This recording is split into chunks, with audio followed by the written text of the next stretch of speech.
নমস্কার বন্ধুরা, গল্পের চিলেকোঠা পরিবারে আপনাদের সকলকে স্বাগত জানাই। আমি সায়নী। আজ আমাদের নিবেদন প্রখ্যাত সাহিত্যিক শ্রীমতী আশাপূর্ণা দেবীর ছোট গল্প কঙ্কন। আশা করছি আপনারা আমার সঙ্গে এই গল্পটি উপভোগ করবেন। তবে চলুন আর দেরি করব না, শুরু করি আজ গল্পের যাত্রা।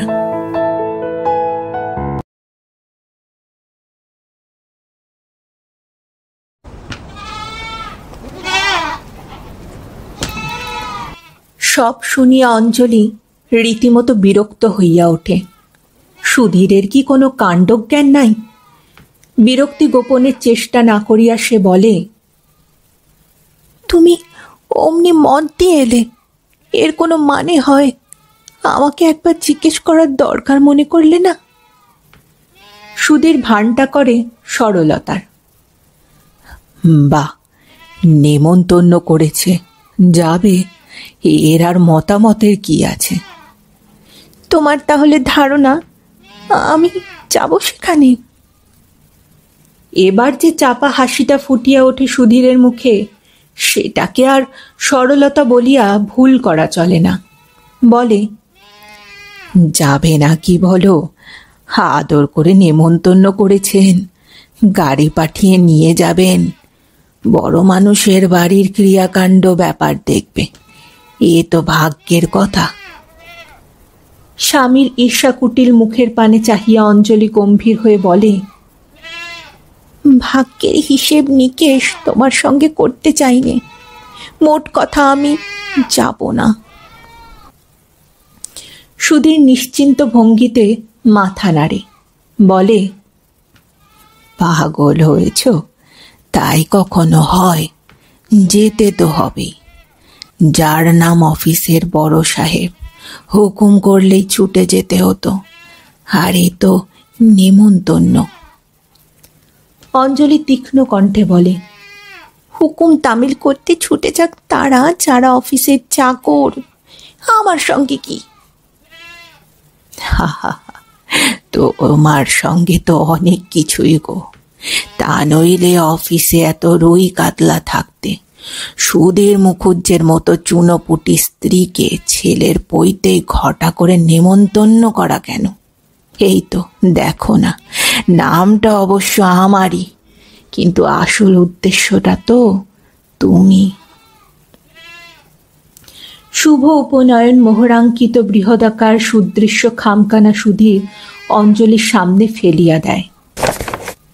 কার কি আসল উদ্দেশ্য তার জন্য আমি দায়ী নই বলিয়া কাঁধের ওপর জড়ো করা ভিজে কাপড়গুলো মেলিয়া দিতে উঠানের দিকে নামিয়ে যায় অঞ্জলি। সুধীর খোলা দালানে পাইচারি করতে থাকে। না, অঞ্জলির আপত্তি কোনো কাজের নয়। চাটুর্যে সাহেব হইল তার অফিসের হর্তা কর্তা বিধাতা, তাহার নিমন্ত্রণ অবহেলা করা কি সহজ কথা? অবশ্য অঞ্জলির ওপর একটা অহেতুক বিরাগ এবং বড় সাহেবের ওপর বিদ্বেষে মনটা নিতান্তই তেতো হইয়া আছে। তবু 5 জনের কাছে, অফিসের আর সকলের কাছে তো মুখটা কম বড় হইল না। সাহেব যখন অকস্মাৎ খাস কামরায় ডাকিয়া পাঠাইয়াছিলেন, তখন সে কি ভয়! বুকের ধুকপুকুনি আর ঘোচে না। পরে অবশ্য ব্যাপারটা অপ্রত্যাশিত। ঘুরিয়া আসার পর সহকর্মীদের উৎসুক প্রশ্নের উত্তরে নিতান্ত অবহেলার ভঙ্গিতে নিমন্ত্রণের খবরটা জানানোর মধ্যে যে কি অপরিসীম গৌরব! শুধুই কি দূর সম্পর্কের আত্মীয়ের মতো দায়সারা নিমন্ত্রণ?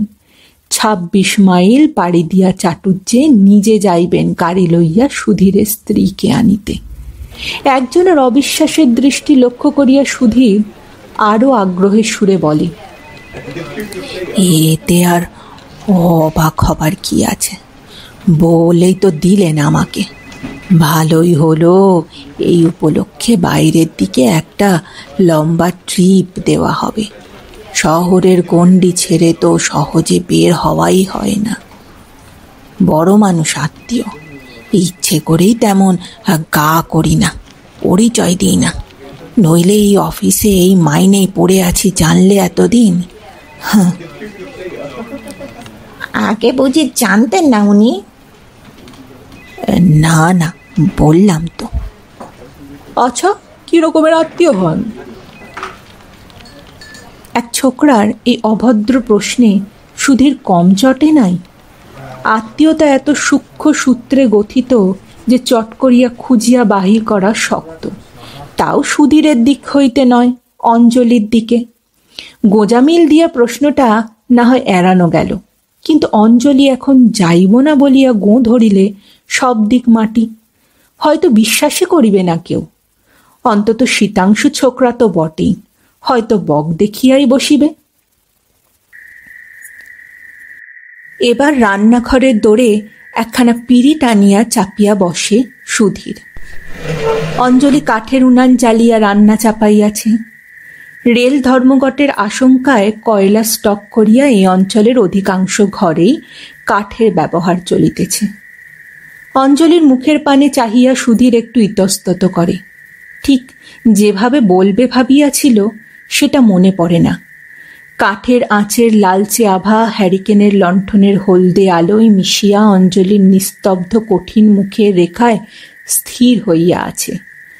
অঞ্জলির মুখটা এত নিখুঁত কেন? ও যখন চুপ করিয়া থাকে তাকাইলে যেন ভয় লাগে সুধীরের। তুচ্ছ কথার শব্দ তাড়না এই অবাঞ্ছিত নীরবতাটা ভাঙিতে পারিলেই যেন বাঁচে। রান্না হলো নাকি? অঞ্জলি মুখ তুলিয়া চায়, জানে এটা গৌর চন্দ্রিকা মাত্র। বলছিলাম তোমার হাড়ি কুড়িগুলো একটু চিনিয়ে দিয়ে যাও। দুদিন তো আমাকে নিজেই চালিয়ে নিতে হবে। কেন বকছো পাগলের মতো? যা অসম্ভব তা নিয়ে বেশি কথা কওয়া ভালোবাসি না আমি। বাইরে হাওয়ায় বসো গে, রান্না শেষ হলে ডাকবো। অর্থাৎ একরকম তাড়াইয়া দেওয়াই। অন্য সময় হইলে সুধীরও উল্টা রাগ দেখাইত। আজ রাগের বশে পরিস্থিতি আয়ত্তের বাহিরে যাইতে দিলে চলিবে না বুঝিয়াই হাসিয়া বলে,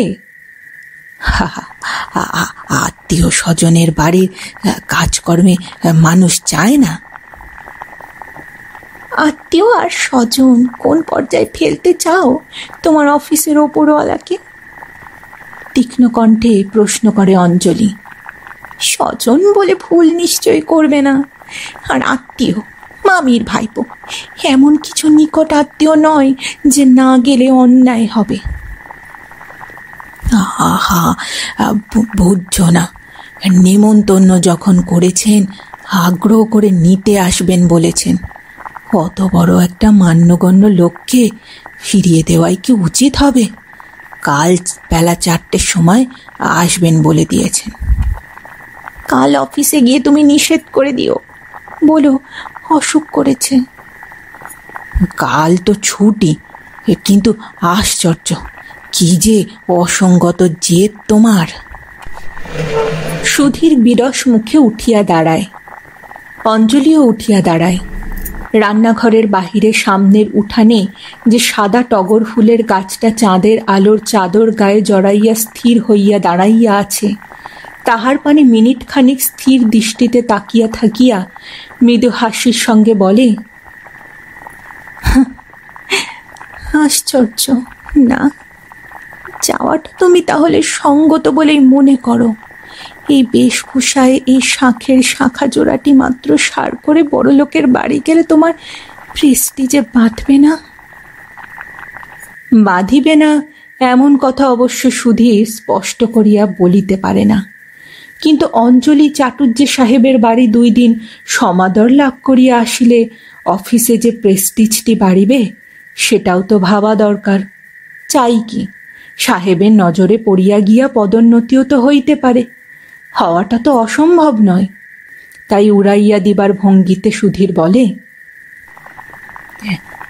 সে অন্য কোথাও হলে কথা ছিল, এ হলো মনিব বাড়ি। মান আর অপমান। 80 টাকার কেরানির বউয়ের অঙ্গে সোনা মুক্ত ঢাকাই বেনারসি দেখবার আশা করাটা কি অন্যায় নয়? কারবারে লাখ লাখ টাকা লাভ হচ্ছে, কর্তার নিজের তো বাবা একাদশে বৃহস্পতি, আমাদের ভাগ্যে যে ঘাস জল সেই ঘাস জল। স্ত্রী পুত্রকে সাজাবার ভাগ্য কি আমাদের রেখেছে? মনিব আমার নয়, তোমার।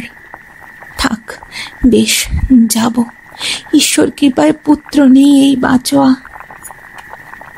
বলিয়া অঞ্জলি পুনর্বার উনান পাড়ে আসিয়া বসিয়া আরাধ্য কাজে মন দেয়। সুধীর আর কোনো সুবিধা না পাইয়া বাহিরে বসিয়া বসে। অঞ্জলি সম্মতি দিল বটে, কিন্তু যেন সুধীরের ওপর আক্রোশ করিয়া। কিন্তু কেন? সুধীরের ধারণাটা ছিল অন্যরকম। আশা করিয়াছিল চাটুর্যে সাহেব বা পাতানো সুবাদে মেজদার এমন সাদর আমন্ত্রণে খুশি হইয়া উঠিবে অঞ্জলি। তখন বরং সুধীরেরই সুবিধা হইত। পুরানো সন্দেহ ঝালাইয়া তুলিয়া ব্যঙ্গ বিদ্রুপে গায়ের ছাল মিটাইতে পারত। কিন্তু এটা কেমন হলো? এই ভাগ্যবান লোকটির উদ্দেশ্যে অঞ্জলির মনে সঞ্চিত আছে যে অপরিসীম শ্রদ্ধা আর প্রীতি, সে কি সুধীরের কাছে ধরা পড়িতে বাকি আছে? আকারহীন অভিব্যক্তিহীন সেই সশ্রদ্ধ প্রীতিকে ঠিক ভাতৃস্নেহের কোঠায় ফেলা যায় কিনা, এই তীক্ষ্ণ সন্দেহে দীর্ঘ 1 যুগ ধরিয়া মনের কোণে পোষণ করিয়া আসিতেছে সুধীর। অকস্মাৎ এমন কি ঘটিল যে এত ভক্তি ভালোবাসা কর্পূরের মতো উবিয়া গেল? ম্যানেজার বদল হইয়া অফিসে যেদিন নতুন ম্যানেজার রূপে এমএন চ্যাটার্জি আবির্ভাবের সংবাদ শুনিয়াছিল, সেদিনই শুধু কেমন বিমনা দেখাইয়াছিল অঞ্জলিকে। মাথার দিব্য দিয়া নিষেধ করিয়াছিল সুধীরকে। সে যেন এই অনুল্লেখযোগ্য ক্ষীণ আত্মীয়তার খবরটুকু 5 জনের কাছে না বলিয়া বেড়ায়। তারপর কই, একদিনের জন্য তো মেজদার উল্লেখ মাত্রও শোনা যায়নি অঞ্জলির মুখে। অবশ্য সংবাদ চাহিলে সুধীরের পক্ষে মুশকিল ছিল বই কি। নিজের পোস্টটা তাহার এত নিচে যে সাক্ষাৎ পরিচয়ের অবসরই ঘটে নাই এই 8 মাসের মধ্যে। হঠাৎ কেমন করিয়া পরিচয় রহস্য ফাঁস হইল, আকাশের চাঁদের স্বাদ হইল মাটির তৃণের সহিত মিতালি করিবার, সে কথা অবশ্য সুধীরের অবোধগম্য। যেমন বুঝিতে পারে না অঞ্জলির এই অহেতুক ক্রোধ। কেবলমাত্র গয়না কাপড়ের অভাব? অঞ্জলি কি তেমন মেয়ে? একখানি একখানি করিয়া সমস্ত অলঙ্কার তো সে নিজের হাতেই খুলিয়া দিয়াছে বন্ধকি ভিটাখানা ছাড়াইতে। কিন্তু নয়ই বা কেন? গহনা কাপড় তো সকল ক্ষেত্রে শুধু মেয়েলি শখ মাত্র নয়, পদমর্যাদার নিরিখ বটে, সমাজ জীবনের মানদণ্ড। জীবনযুদ্ধে যারা প্রত্যক্ষভাবে জয়ী হইয়াছে, লাভ করিয়াছে সাধনার পুরস্কার, তাদের স্ত্রী কন্যার হয়তো বসনভূষণের পাটখারা চাপাইয়া মানদণ্ডের ভারসাম্য রাখিবার প্রয়োজন হয় না। কিন্তু পরাজিত হতভাগ্যদের ওজনের কমতি ধরা পড়িবার ভয়েই না মধ্যবিত্তের ঘরে আভরণের কম বেশি লইয়া এত অশান্তি। উৎসবে আনন্দে আত্মীয় বন্ধুর গৃহে ডাক পড়িলেই এদের নিস্তরঙ্গ স্তিমিত জীবন অভিযোগে মুখর হইয়া ওঠে। কলহ বাঁধিয়া যায় স্বামী স্ত্রীতে, চির খায় আত্মবিস্মৃত শান্তির গায়ে। অঞ্জলি গম্ভীর প্রকৃতির মেয়ে। কলহ করিতে তার প্রবৃত্তিতে বাধে। খোটা দিয়া স্বামীর অক্ষমতা প্রমাণ করিতে সে লজ্জা পায়। ঝোঁকের মাথায় একবার মাত্র একটা কথা বলিয়াই একেবারে নীরব হইয়া গিয়াছে। পরদিন বেলা 4টে বাজিবার পূর্ব মুহূর্ত পর্যন্ত সুধীর আন্দাজ করিতেই পারে না অঞ্জলি শেষ পর্যন্ত স্থির কি করিল। এক সময় 4টে বাজে। প্রতীক্ষিত শব্দটা ধ্বনিত হইয়া ওঠে সদর দরজার বাহিরে। অগত্যা ততব্যস্ত হইয়া ছুটিয়া আসা ছাড়া সুধীর করিতে পারে কি? হোক সম্বন্ধীয়, ওপরালা বড় সাংঘাতিক বস্তু। কিন্তু এই সময় একটা লোকও থাকিতে নাই পথে। সুধীরের দরজায় যখন বিরাট বপু বুইকখানা দাঁড়াইয়া তখন পাড়ার পরিচিত ভদ্রলোকেরা সকলেই কি আজ এই ছুটির দিনে জোট করিয়া অন্তঃপুরচারী হইয়াছেন? ডেলি প্যাসেঞ্জার বা সাপ্তাহিক কালের দল সকলেই তো আজ দেশের মাটিতে শিকড় গাড়িয়া আছেন। অথচ সুধীর যেদিন তেল, গুড়, বাজার ইত্যাদির ভারে ভারাক্রান্ত দুই হাতে রবিবাসরীয় কর্তব্য করিয়া বাড়ি ফেরে, সেদিন দেশশুদ্ধ লোকের কুশল প্রশ্নের মরশুম পড়িয়া যায় যেন।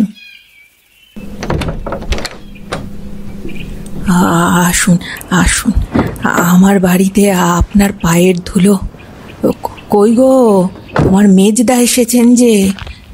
চলুন চলুন বাড়ির মধ্যে। কি মুশকিল, আছো কোথায়? তোমার মেজদা এসেছেন বললাম যে। অঞ্জলিকে হাজির করিতে পারিলেই যেন মস্ত দায় হইতে রেহাই পায় সুধীর। মনীষ সহাস্যে বলে, থাক থাক, অত ব্যস্ত হবার কি আছে, বসছি এখানে। সে তৈরি হয়ে আছে তো, এক্ষুনি বেরোতে হবে কিন্তু। না হু গোছের কি একটা উত্তর দিয়া সরিয়া পড়ে সুধীর। অঞ্জলি আসিয়া প্রণাম করিল। হ্যাঁ, প্রস্তুত হইয়াই আসিয়াছে। সাদাসিধে ফর্সা শাড়ি ব্লাউজ পরা, নিখুঁত সুন্দর মুখে সামান্য একটু প্রসাধনের ছাপ, তেমন কিছুই নয়। হয়তো চুলটা একটু বিশেষ যত্ন লইয়া বাঁধা, হয়তো ললাটের সিঁদুর তিলকটা একটু বিশেষ উজ্জ্বল, শুধু এই। ভালো আছো তো মেজদা? মাসিমা ভালো আছেন? বৌদি, ছেলেমেয়েরা? হা হা, আরে ভালো না থাকলে আর বাড়িতে এসব হাঙ্গামা বাঁধায়? সব ঠিক আছে, সব ঠিক আছে। কিন্তু তোকে তো মোটে ভালো দেখছি না রে, বেজায় রোগা হয়ে গেছিস। কই, বেশ তো আমি। কিন্তু তোমার ছেলেটি কত বছরে হলো মেজদা? পৈতেধারী পণ্ডিত হবার উপযুক্ত হয়েছে? তা হলো বই কি, বছর নয়। বামুনের ছেলে, সুতো গাছটা যথাসময়ে গলায় ঝুলিয়ে দেওয়াই ভালো। কি বলেন সুধীর বাবু? দেতো হাসি ছাড়া সুধীরের কাছ হইতে আর কোনো উত্তর আসে না। তাহলে অঞ্জু, তুই ঠিক হয়ে নে। এখন আরম্ভ করলে তবে যদি গোটা 5-6 সময় বেরোনো যায়। তোমাদের মেয়েদের সাজের ব্যাপার তো, ঘন্টা দুয়েকের কমে কি আর হয়ে উঠবে, জানি তো। বলিয়া মনীষ আর এক দফা হাসিয়া ওঠে। সুধীরকে অবাক করিয়া দিয়া অঞ্জলিও হাসিয়া ওঠে। কি যে বলো মেজদা, বুড়ো বয়সে আবার সাজবো কি? এই তো বেশ আছি, চলো। মনীষ অন্য মনস্ক হইতে পারে, নির্বোধ নয়।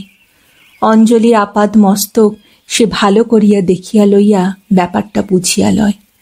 বাড়িখানি নিতান্ত শ্রীহীন নয়। পল্লীগ্রামের সবুজ দাক্ষিণে বাড়ির উঠানে দাঁড়াইয়া চট করিয়া দারিদ্র ধরা পড়ে না। কিন্তু অঞ্জলি এত নিরাভরণ কেন? মুহূর্ত মাত্র পরক্ষণেই সহজ প্রসন্নতার সুরে বলিয়া ওঠে, হা হা, তাহলে বিলম্ব নেই তো, অবিলম্বে যাত্রা করা যাবে। বাঁচা গেল বাবা। আমার তো মেয়েদের সেই সাজের ব্যাপার মনে করলেই হৃৎকম্প হয়। আচ্ছা সুধীর বাবু, নমস্কার। কাল যাচ্ছেন তো? হ্যাঁ, অফিস ফেরতই চলে যাবেন সোজা? হোল স্টাফ যাচ্ছে, অসুবিধের কিচ্ছু নেই। সকাল সকাল ছেড়ে দেব, 8টার ট্রেন পেয়ে যাবেন। অঞ্জুকে কিন্তু 2-3 দিন ছাড়ছি না, বুঝলেন? মঙ্গলবার আবার পিসিমার একটা ব্রত উদযাপন গোছের ব্যাপার রয়েছে, আমায় বলে দিলেন বিশেষ করে। পিসিমা অর্থে অঞ্জুরি মামি, স্বামী পুত্র হারাইয়া ভাতৃপুত্রের সংসারে আশ্রয় লইয়াছেন। বিলক্ষণ বিলক্ষণ, ওর আর কি, থাকবে থাকবে। সুধীর বিনয়ে ভাঙিয়া পড়ে একেবারে। গাড়ি চলিতে থাকে, উদ্দাম বেগে নয়, ধীরে ধীরে।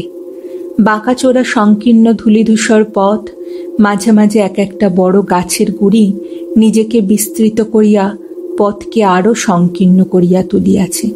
সাবধানে যাইতে হয়। দুই পাশে বাংলার পল্লীর সাধারণ দৃশ্য, গাছপালার ফাঁকে ফাঁকে ভাঙাচোরা পলস্তারা খোসা এক একখানা বাড়ি, ভিতরে মানুষ বাস করে নাকি পোড়ো বাড়ি সহজে বুঝিয়া ওঠা কঠিন। সকালের দিকে জীবনে যে সাড়া মেলে, এবেলায় আর তাহাকে খুঁজিয়া পাওয়া ভার। পল্লীগ্রামের জীবন যেন আধখানা। বেলা পড়িয়া আসার সঙ্গে সঙ্গে চাঞ্চল্যহীন মন্থর গতিভঙ্গি স্থিমিত হইয়া আসে। অঞ্জলি এইখানে বাস করে। মনীষের কত ঐশ্বর্য, কত প্রাচুর্য, অথচ অঞ্জলি এত রিক্ত। অঞ্জলিকে নিমন্ত্রণ করিয়া মনীষ কি বড় বেশি ভুল করিয়া ফেলিল? বেচারা কি পদে পদে কুণ্ঠিত হইবে না মনীষের বাড়িতে? হঠাৎ বড় মানুষের ধনগৌরব স্ফীত আড়ম্বর বহুল সংসারে উপযুক্ত শ্রদ্ধা সম্মান পাইবে তো অঞ্জলি? এই অকারণ খেয়ালটা মনীষের না হইলেই হয়তো ভালো হতো। কি লাভ, কতটুকু সঞ্চয়? বাড়ি পৌঁছানোর পূর্ব মুহূর্ত পর্যন্ত চৌকাট ডিঙানোর সঙ্গে সঙ্গেই তো হারাইয়া যাইবে অঞ্জলি অন্তঃপুরে বিরাট নারী বাহিনীর মাঝখানে। এই উপলক্ষে লোক তো বড় সোজা জড়ো হয় নাই, তিন কুলের বাকি নাই কেহ। হয়তো এই সময় অঞ্জলিকে না নিলেই ভালো ছিল। এখন আর ভাবিয়া লাভ নাই, কিন্তু উপলক্ষ উপস্থিত না হইলেই বা মনীষের দাবি মানিত কে? এক যুগ ধরিয়া মনীষ অঞ্জলির ভাবনাই ভাবিয়াছে এমন নয়, তবু অফিসে হঠাৎ সুধীরের পরিচয় পাইয়া মনটা কেমন যেন হাই হাই করিয়া উঠিয়াছিল। উপলক্ষ যখন পাওয়া গেল হাতের কাছে, একবার দেখিতে ইচ্ছার মধ্যে দোষের কি আছে? তার নিজের দুই বোনও তো আসিবে শ্বশুরঘর হইতে।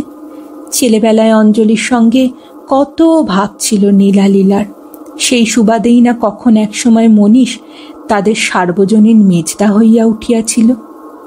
ছেলেবেলার কথা যাক, বর্তমানে অঞ্জলির মুখ দেখিয়া এত মায়া লাগে, নীলা লীলার মতোই স্নেহ মমতায় কাছে বসাইয়া কুশল প্রশ্ন করিতে ইচ্ছে হয়। কিন্তু এতদিন পরে সে উচ্ছ্বাস মানাইবে কেন? হয়তো অঞ্জলি অদ্ভুতভাবে বদলাইয়া গিয়াছে। কথা আর হয় না, শুরু করাটাই কঠিন। অঞ্জলিও যেন বোবা হইয়া গেছে। দীর্ঘ পথ পাড়ি দিয়া নামিবার কাছাকাছি সময় হঠাৎ নীরবতা ভঙ্গ করে অঞ্জলি একটু হাসিয়া বলে, যাচ্ছি তো, ভয় করছে কিন্তু। ভয়? মনীষের চমকটা সুস্পষ্ট। ভয় কি রে? কি জানি বাপু, ভীষণ নাকি বড়লোক হয়েছ তুমি আজকাল। তাই? আমি তো বড়লোক হয়েছি, খুব ভয় লাগছে দেখে। তা কেন? বড়লোকের বাড়িটাই বড় বিপজ্জনক ঠাঁই। এই দেখো কি পাগলামি! নীলা লীলা হাঁ করে আছে, কত খুশি হবে তোকে দেখলে। আর তোর বৌদি তো দেখেইনি তোকে, সেও। এটা অবশ্য মনীষের বানানো কথা। বৌদি দেখে নাই তা ঠিক, কিন্তু দেখিবার জন্য যে খুব বেশি উদ্গ্রীব হইয়া আছে এমন বদনাম দেওয়া যায় না তার নামে। আর নীলা লীলা সংবাদ শুনেই নিতান্তই নিরুৎসাহ ভঙ্গিতে সাধারণভাবে প্রশ্ন করিয়াছিল, অঞ্জুকেও আনছ বুঝি? অঞ্জুকেও তাহাদের সমান মর্যাদা দেওয়ার চেষ্টার মধ্যে কোথায় যেন একটা সূক্ষ্ম অপমান আছে, এমনই অপ্রসন্ন ভাব। আমার কি হয়েছে জানো তো মেজদা? এক পাশে পড়ে থাকি, সংসার সমাজের সঙ্গে সম্বন্ধ নেই বললেই চলে, বেজায় কোনো হয়ে গেছি। আচ্ছা, আর ছোটবেলায় কি ওস্তাদি ছিলি? উফ, মনে আছে তোমার? অঞ্জলি এবার সত্যিকারের হাসি হাসিয়া ওঠে। মনে তা একটু আধটু আছে বই কি, যদিও তোরা আমার স্মৃতিশক্তির ব্যাখ্যা করে ছড়া তৈরি করতিস, তখন করতিস না? কি যেন সেই একটা, ও সেই যেটা সমীর আর আমি করেছিলাম, কাশী থেকে আসি এক মহাপণ্ডিত। বলিতে গিয়া থামিয়া যায়, ম্লান মুখে বলে, কোথায় চলে গেল বলো সমীর? ছোট মামি সেই থেকে তোমাদের কাছেই আছেন তাহলে? হ্যাঁ, তা একরকম বলতে পারিস। মাঝে মাঝে কমলার বাড়ি যান। কমলা তোমার আবার পছন্দ করে না মার জামাইয়ের বাড়ি গিয়ে থাকা। 2-4 দিন গিয়ে থেকে আসেন, এই আর কি। অনেকদিন পর দেখা হবে সকলের সঙ্গে। মৃদু বিলম্বিত একটা নিঃশ্বাস গাঢ় হইয়া আসে। কিন্তু না আসিলেই যে ভালো হইতো সে কথা মনীষের চাইতে কি অনেক বেশি টের পাইতেছে না অঞ্জলি? কেবলমাত্র সুধীরের ওপর বিরক্তির বশে এতটা না করিলেই বোধহয় হইত। দারিদ্র্যের লজ্জা কি প্রখর, ঐশ্বর্যের অহংকার কি নগ্ন। অবশ্য আতিথ্যের ত্রুটি হইয়াছে বলিয়ে অন্যায় হইবে। আসিবা মাত্র একজন ঝি স্নানের ঘর দেখাইয়া দিয়াছিল। সাবান তোয়ালে লাগিবে কিনা প্রশ্ন করিতেও ভোলে নাই। মুখ ধোয়ার পর চা জল খাবার আসিয়া হাজির হইয়াছে এবং বাড়ির গৃহিণী আসিয়া মিষ্ট হাস্যে কুশলবাদে কর্ত্রীর কর্তব্যে 16 আনা পূরণ করিয়া গিয়াছেন। নীলা অন্ধকার ঘরে ছেলে ঘুম পাড়াইতেছিল। সে ঘরে প্রবেশ কাহারও নিষেধ। লীলা সে অবশ্য অনেক গল্প করেছিল। অঞ্জলির চেহারা এমন ডাইনে খাওয়া মতো কেন? সে ছিঁড়িছাদ কোথায় গেল? একটিও ছেলে পুলে না হইবার কারণ কি? সুধীর মেজদার অফিসে কিরকম চাকরি করে, কত টাকার গ্রেড, ইত্যাদি ইত্যাদি বহুবিধ জ্ঞাতব্য বিষয় সংগ্রহ করিয়া সে এইমাত্র বামুন ঠাকুরেরা যেখানে মিষ্টির ভিয়ান বসিয়াছে সেখানে গেল তদারক করিতে। চাহিয়া চাহিয়া অঞ্জলির ভারী হাসি পায়। বাবা, এত মোটাও হইতে পারে মানুষ! কগজ কাপড় লাগে ওর একটা ব্লাউজে। ছোট মাসি বিস্তর হা হুতাশ কান্নাকাটি করিলেন। স্বামী শোক পুত্র শোক বহু পুরাতন হইলেও অঞ্জলির সঙ্গে নতুন দেখা হওয়ার অজুহাতে আর একবার জাগাইয়া তুলিলেন। তাছাড়া দিন বুঝিয়া এই সময় কমলা বসিয়া রইল আঁতুর ঘরে। এত বড় একটা কাজে আসিতে পারিল না, সেটাও কি কম শোকাবহ ব্যাপার? চুপি চুপি ভাইপো বউয়ের নিন্দাও করিলেন প্রাণ খুলিয়া। পাঁজিতে আরও দিন ছিল, কমলা তখন কারাগার হইতে মুক্তি পাইত। কিন্তু বউ গ্রাহ্যই করিল না। ওর বাপের বাড়ির লোকগুলি আসিলেই ব্যাস, মাছিটি পর্যন্ত বাদ পড়ে নাই, ইত্যাদি ইত্যাদি। অঞ্জলি সম্বন্ধে আর কাহারও কোনো কর্তব্য নাই, কিন্তু কৌতূহল আছে ঠিক। আড়ালে আবডালে চাপা হাসি, ইশারা, ইঙ্গিত, ফিসফাস, গুজগাছ অঞ্জলির তীক্ষ্ণ অনুভূতির কাছে চাপা থাকে না। নীলার ছেলে বোধহয় এতক্ষণে ঘুমাইল, এখনো চাক্ষুষ হইতে বাকি আছে, কিন্তু মন্তব্যটা শোনা যায় স্পষ্ট। মরণ মরণ, লজ্জাও নেই ছাই। আমাকে তো ওরকম বাবা কেটে টুকরো টুকরো করলে অমন হাঁড়ির হাল করে লোক সমাজে আসতাম না। চেহারা হয়েছে দেখেছিস? গলা দুটো যেন চড়িয়ে ভেঙে গেছে। কথায় বলে মাংসই লক্ষ্মী স্ত্রী, মা লক্ষ্মীর হাওয়া লাগলেই তো গায়ে মাংস গজায়। শুধু দুকাছি শাঁকের শাঁকা। জামাইবাবুর এ কুটুম্বটি আবার কোন গোকুলে ছিলেন? হ্যাঁ গা দিদিমণি, তোমার দুখানা কাপড় না হয় বার করে দিও পড়তে। 5 জনের সামনে ওই পোশাকে বেড়ালে তো তোমার গায়ে ধুলো দেবে গোলোকে। মেজ বউয়ের বাপের বাড়ির ঝি একেবারে হাসিয়া গড়াইয়া পড়ে কথার সঙ্গে সঙ্গে। আমার দায়, সাত করে নেমন্তন্ন করতেও যায়নি, ঘটা করে আনতেও যায়নি। পেট্রোল পাওয়া যাচ্ছে বলে খড়কুটের মতো একেবারে বাজে নষ্ট করতে হবে? ভাব ভালোবাসা যখন ছিল ছিল, এখন যখন আপিসের তুমি ছোট কেরানির বউ আর তুমি হচ্ছে আপিসের মাথা, তোমার আবার নিজে গিয়ে তাকে আনতেছোটা কেন? ছিল বলে উড়িয়ে দিচ্ছ, বলি এখনো আছে কিনা খোঁজ নিয়ে দেখেছ তো ঠাকুরজি? মনীষের ছোট শ্যালাজ টিপ্পনি কাটে। বকিস নে ছোট বৌদি, গা জ্বলে যায়। বিশ্বাস কি? যা গ্রিসিয়ান কাটের মুখ, সত্যি ফাইন মুখ কানা বাবা। রঙও একদা ছিল বলে বোঝা যায়। বাপের বাড়ির ঝি হাসিতে হাসিতে বলে, আমাদের জামাইবাবু একদিকে আর গঙ্গা জল একদিকে, ওসব কিছু নয়। স্পষ্ট কথা বলি শোনো ছোট বৌদি, কন্ট্রোলের বাজার। ভালো মন্দ খাওয়া তো উঠেই গেছে মানুষের, তবু দুদিন একটু খেয়ে মেখে নিতে পারলে সুবিধে। আমার তো দেখে সর্বাঙ্গে বিষ ছড়াচ্ছে।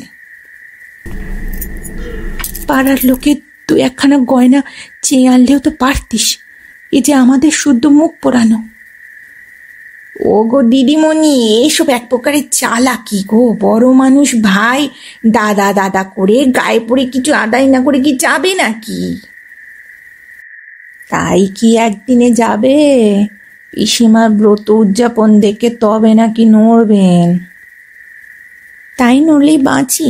এখন তোমার সংসারে ঘি দুধের মায়া কাটিয়ে কবে নড়েন দেখো। আশা মাত্রই তো সন্দেশ রসগোল্লার একেবারে ছড়াছড়ি। বাড়ির কর্তার হুকুম।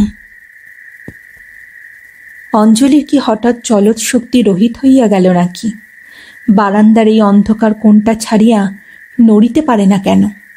আচ্ছা, কোথায় যেন গল্প শোনা ছিল না, সন্তানের লজ্জার দায়ে মা বসুমতী দ্বিধা হইয়া গিয়াছিলেন। তবে নেহাতি কি গল্প কথা? না, বৃদ্ধা বসুন্ধরা আজ শ্রবণ শক্তি হারাইয়া বধির হইয়া আছেন। মিথ্যা কলঙ্কের চাইতে সত্য দারিদ্র কি কম লজ্জাকর? পরদিন ভোজের ঘটা। রাত্রি না পোহাতেই আরম্ভ হইয়া গিয়াছে হই হুল্লোড়। অনেক লোকের ভিড়ে একটা সুবিধা যে নিজেকে কিছুক্ষণ আড়াল করিয়া রাখা চলে, কিন্তু একেবারে আড়াল করিলেই বা চলিবে কেন? মুখের হাসির ঠাট্টা বজায় না রাখিতে পারিলে যে পরাজয়টা বড় শোচনীয়। কিন্তু ইহার মধ্যে একটা ব্যাপার ঘটিল চমৎকার। মনীষ ব্যস্তভাবে বাড়ির মধ্যে ঢুকিয়া নীলাকে ডাক দেয়। ওরে নীলি, দেখ তো অঞ্জু কোথায়? সুধীর অফিস থেকে এক ছোকরাকে দিয়ে একটা জিনিস পাঠিয়ে দিয়েছে।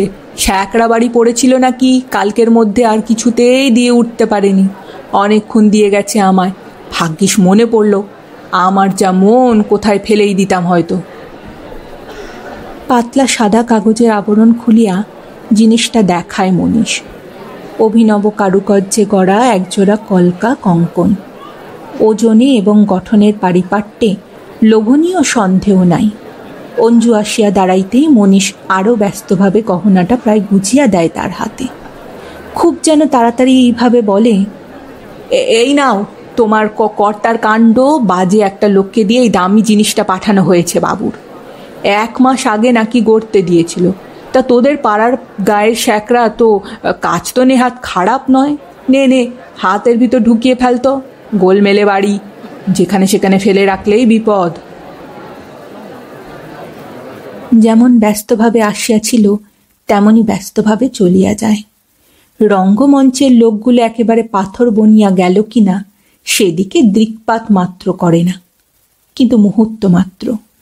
নীলা ছোঁ মারিয়া জিনিসটা তুলিয়া লইয়া ঘুরাইয়া ঘুরাইয়া বেশ কিছুক্ষণ দেখার পর ফিরিয়া দিয়া বলে, জিনিসটা ভালোই দেখছি, কভরি হয়েছে? ভরি 4 হবে। আপনাকে আত্মস্থ করিয়া লইয়াছে অঞ্জলি। চুড়িগুলো ক্ষয়ে চুন হয়ে গিয়েছিল, ভাবলাম একটা কঙ্কন পরা স্বাদ, তাই দিই। সোনা কিনে 2টো জিনিস তো আর হয়ে উঠবে না ভাই। ওখানে শ্যাকরানা ছাই, বলে লোহা বাঁধানোই গড়তে পারে না। এখানেই বুঝি কোথাও গড়তে দিয়েছিলেন। কিন্তু মনীষ নির্বোধ বলিয়া তো আর বিশ্বশুদ্ধ লোক বোকা নয়। মনীষের বউ মনীষকে 1 হাটে বেচিয়া আর 1 হাটে কিনিতে পারে। যত বড় অফিসারই হোক মনীষ, সাংসারিক বুদ্ধিতে পাকিতে দেরি আছে তার। তা না হইলে পাঞ্জাবির পকেটে ক্যাশ মেমো রাখিয়া পুকুর চুরির মতো দুঃসাহস করিয়া বসে। সমারোহের বাড়ি, নিমন্ত্রিতাদের গায়ে নতুন ঢঙের অলঙ্কারের অভাব নাই। তবু অঞ্জলির কঙ্কন জোড়াটা যে বাড়িশুদ্ধ লোকের কি এক কৌতূহলের খোরাক হইয়া উঠিয়াছে কে জানে। দেখি দেখি, ওমা তাই তো, লীলাও তাই বলছিল। কোন শ্যাকরাকে দিয়ে গড়ানো ভাই? বাণী কত নিয়েছে? অবাক করলে। কিছুই জানো না? তোমার কর্তা বুঝি তোমার সঙ্গে পরামর্শ না করেই। উত্তর দিতে দিতে হয়রান হইয়া পড়িয়াছে অঞ্জলি। রাত্রে যদি সুধীর সত্যই আসে নিমন্ত্রণ রাখিতে, কোনো উপায়ে কি পলাইতে পারে না অঞ্জলি? যে কোনো ছুতায়। কিন্তু সুধীর আসিবে না, সে কথা অঞ্জলি জানে। আজ আর সারা বাড়িতে এক ফোঁটা অন্ধকার কোণ খুঁজিয়া মেলা দায়।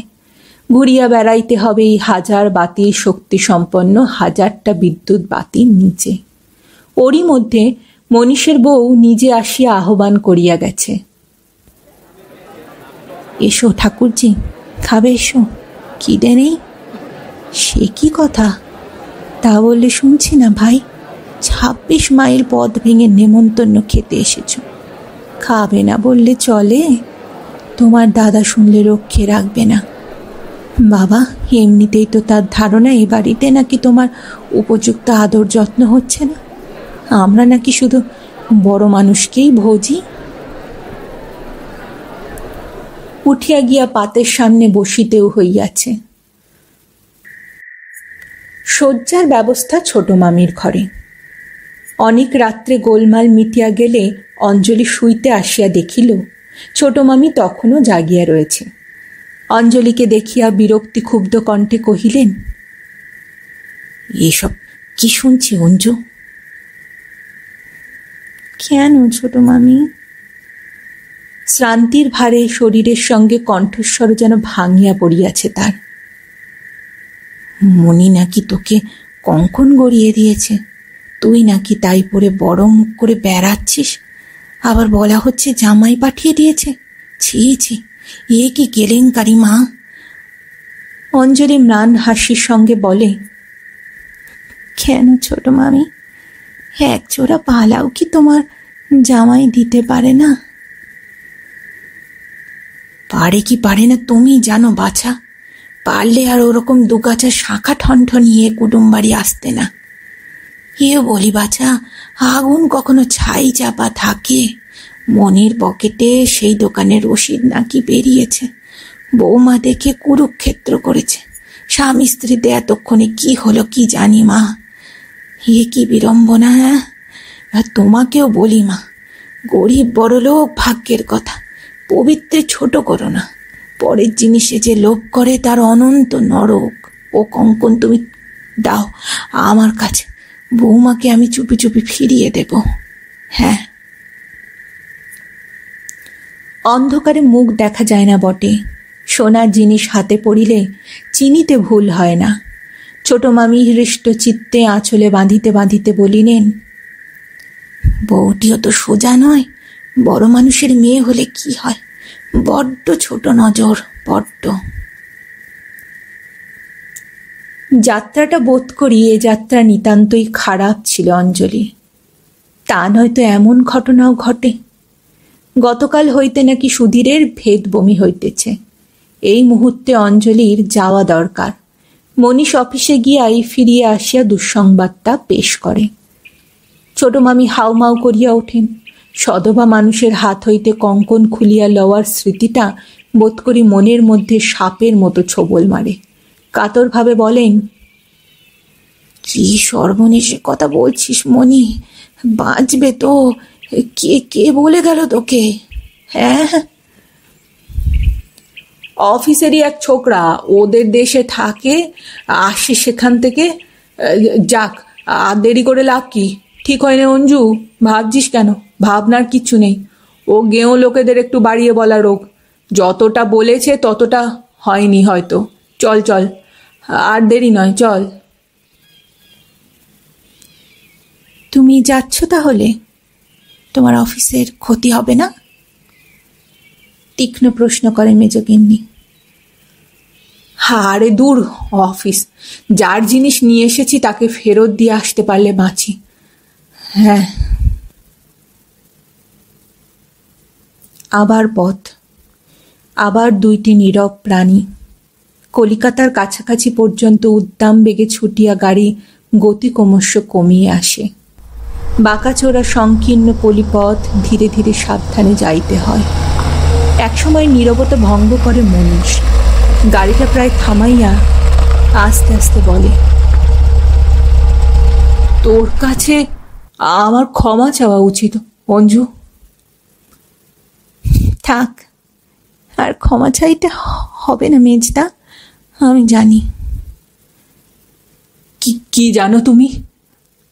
সন্দিগ্ধ প্রশ্ন করে মনীষ। অসুখ টসুখ কারোর কিচ্ছু করেনি গো। জানিস তুই? কি করে জানলি? এমনিই জানতে পেরেছি। মৃদু হাসে অঞ্জলি। তাহলে তো তোমার কাছে কিছুই লুকাবার নেই দেখছি। তা নেই বলিয়া এবার সহজভাবে হাসিয়া ওঠে অঞ্জলি। আবার কিছুক্ষণ নীরবতা। আবার একবার মনীষ একটু ইতস্তত করিয়া গাঢ় স্বরে বলে, আমি তোকে অপমান করতে ডেকে নিয়ে যাইনি অঞ্জু, বিশ্বাস কর। তুমি কি খেপে গেলে মেজদা? হ্যাঁ, হয়তো আমি সবটা জানি না, হয়তো আরো অনেক বেশি লাঞ্ছিত হয়ে তুমি ফিরে এসেছ। তবু এও জানিস ভাই, দুঃখ আমিও কিছু কম পাইনি। এ সম্বোধনটা নতুন। অঞ্জলি ব্যাকুলভাবে বলে, আমি আমি তাও জানি মেজদা, জানি আমি। তবে আমার একটা অনুরোধ রাখবে বোন? রাখবি? হ্যাঁ, রাখবো বই কি মেজদা, কি বলো? পাতলা সাদা কাগজে মোড়া একটি বস্তু পকেট হইতে বাহির করিল মনীষ। উজ্জ্বল চাকচিক্যময় একজোড়া কঙ্কন। অঞ্জলি অবাক হইয়া কিছুক্ষণ চাহিয়া থাকে। প্যাটার্নটা অন্য, ভুল করিবার কিছু নাই। কিন্তু কি অদ্ভুত ছেলে মানুষই মনীষের। সহসা মনীষকে আশ্চর্য করিয়া দিয়া খিলখিল করিয়া হাসিয়া ওঠে অঞ্জলি। তো তোমার কি কঙ্কনের গাছ আছে গো মেজদা? হাত বাড়িয়ে পেরে আনলেই চলে। আবার কি বলে কিনেছো একজোড়া? লজ্জা শরম কি নেই বাপু? লজ্জা নেই কি করে বলি বল? আমার দেওয়া জিনিস ওরা তোর হাত থেকে কেড়ে নিয়েছে। এ লজ্জা আমার মরে গেলেও যাবে না। তুমি একটা আস্ত পাগল মেজদা। আজকালকার দিনে টপ করে অতগুলো টাকা নষ্ট করা কোনো বুক সহ্য করে বলো তো? হ্যাঁ, থাক, তোমার ওকালতি করতে হবে না। শুধু ফিরিয়ে দিতে চেও না দয়া করে। এ আমার নিজস্ব টাকা, সংসারে প্রাপ্য পাওনা নয়। আঙুলে একটা আংটি, কি কাজেই লাগে? হঠাৎ খুলে পড়ে হারিয়েও তো যেতে পারে বলো। ধরো তাই গিয়েছে। জীবনে কত কি তো হারায়। অঞ্জলি থমকাইয়া তাকিয়া দেখে, কি সর্বনাশ! অতুজ্জ্বল যে হীরের আংটিটা মনীষের সুপুষ্ট আঙুলের শোভাবর্ধন করিতেছিল, সে স্থানটা ফাঁকা। কিন্তু এও তো একরকম বোকামি। এটাই কি ধরা পড়িবে না? কি অবোধ! ছি ছি, এ কি অন্যায় মেজদা। না না, কেন এমন পাগলামি করছো? হ্যাঁ, তবে থাক, তুমি নিও না, বুঝলাম। ক্ষমা করতে পারোনি। এই কি বিপদ! তর্কের উত্তর আছে, নীরব অভিমানের কি উত্তর? মেজদা, রাগ করলে? রাগ করার কি রাইট আছে আমার শুনি? কি মুশকিল! কই বাপু, দাও পড়ছি। এই দেখো, হলো তো? হলো। অনেক দুঃখের মধ্যে একটু সান্ত্বনা রইল আমার। প্রার্থনা করি এ জিনিস তোমার হাতে অক্ষয় হোক বোন। একটা মিথ্যে কথা বানিয়ে পর্যন্ত ভয়ে সারা হয়ে যাচ্ছি। দরজার সামনে নামাইয়া দিয়া মনীষ তাড়াতাড়ি গাড়িতে উঠিয়া স্টার্ট দেয়। হয়তো অনেক দূর পর্যন্ত দেখা যাইত, যদি না ধূলিধূসর মেঠো পথ গাড়ির পেছনে ধুলোর ঝড় রচনা করিয়া দৃষ্টির আড়াল করিয়া দিত। মিছিমিছি পথের ধারে দাঁড়াইয়া আছে কেন অঞ্জলি? ঊর্ধ্বক্ষিপ্ত শেষ ধূলিকণাটিও তো অবশেষে ফিরিয়া আসিয়াছে মাটিতে, পূর্ব পরিবেশের মধ্যে। ঝড়ের চিহ্নও যে আর নাই। সদর দরজায় তালা লাগাইয়া অফিস গিয়াছে সুধীর। অঞ্জলির তো আসার কথা নয়। হয়তো প্রতিবেশিনী সরজু ঠাকুরজির বাড়ি খোঁজ করিলে চাবির সন্ধান মিলিবে। ঘণ্টা কয়েক সময় তাহার বাড়ি বসিয়া থাকাও চলে। তবু কি এইরকম বোকার মতো দাঁড়াইয়া থাকিবে অঞ্জলি? কতকাল থাকিবে? না, অঞ্জলি বোকা নয়, ধাতস্থ হইতে বেশি দেরি হয় না তার। সুধীর আসিবার আগে সংসারের কাজের মধ্যে সহজ হইয়া থাকার দরকার, এটা সে বিস্মৃত হয় নাই। নিমন্ত্রণের ব্যাপার যখন মিটিয়াই গেল, তখন অঞ্জলি চলিয়া আসিবে না তো কি? মিছিমিছি কেন আর পরের বাড়ি বসিয়া থাকা? বেচারা সুধীরকে যেখানে হাত পোড়াইয়া রাঁধিয়া খাইতে হইতেছে। সরজুর বাড়ি যাইতে গিয়া হঠাৎ থামিয়া পড়া ছাড়া উপায় থাকে না। কি আশ্চর্য! অঞ্জলি কি ভুলিয়া গিয়াছিল নাকি? মিনিট খানিক নতুন অলঙ্কার শ্রীমণ্ডিত হাত দুইখানির পানে অভিভূতের মতো চাহিয়া থাকে। কঠিন ধাতু, তবু যেন বন্ধু স্নেহে জড়াইয়া ধরিয়া আছে কোমল প্রকোষ্ঠ দুইখানি। হ্যাঁ, প্রেম নয়, করুণা নয়, স্নেহ মাত্র। কিন্তু পৃথিবীটা তো এত বোকার জায়গা নয় যে স্নেহকে স্নেহ বলিয়াই চিহ্নিত থাকিবে। গ্রীষ্মের দুপুরটা কি নির্জন, পুকুরের জলটা কি নিস্তরঙ্গ।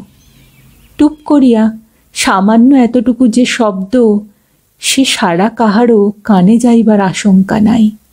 কতটুকু সেই শব্দ? সামান্য একটা ঢিল, ছোট্ট একটু গাছের ফল হামেশাই তো পুকুরের জলে পড়িয়া তলাইয়া যায়। কে খোঁজ পায়? কতক্ষণ আলোড়ন থাকে?